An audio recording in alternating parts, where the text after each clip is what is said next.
In this video, I'm going to talk about the different display methods that you have within Maya. So just underneath the Polygons tab here, you have these various different attributes that you can select, and these allow you to change the view of aspects within Maya. So if you click on this one here, this little blue box here, this provides you with the wireframe shader. Basically, the wireframe just shows you the edges of a model rather than showing the shaders itself. So to get to that, it's just 4 on the keyboard, which is its hotkey, and 5 brings it back to the shaded display. You can also have this one here, which is wireframe with shaders.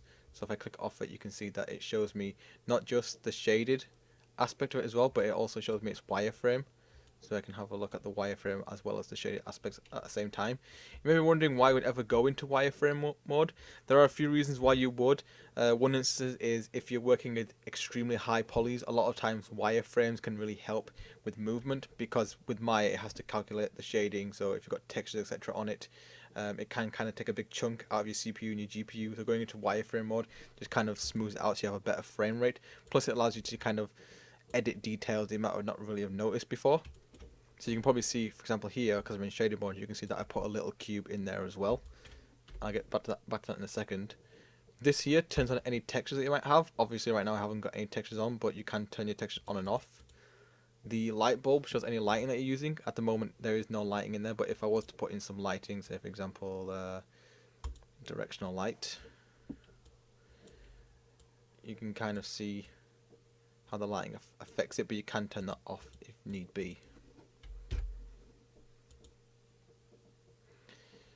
Over here we have the isolate option. Basically, if you have an object selected, so for example, we can see in this that I have 2 objects.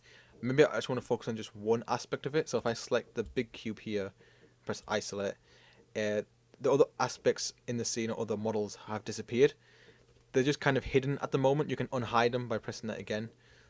You may wonder why you might want to use this. It's actually is quite helpful. So if you've got a lot of elements within your scene, you might want to just focus on just one particular part of it, and this can kind of help you to kind of make things a lot more organized for yourself. You also have here the X-ray tool, so it kind of makes everything kind of transparent. That's why I have the cube in the middle there, so you can kind of see everything. This is really useful when it comes to box modeling and extrusion modeling, which we will talk about a lot later on. So those are your basic shader displays. So you have your wireframe, normal shader, textured, with wireframe on, etc.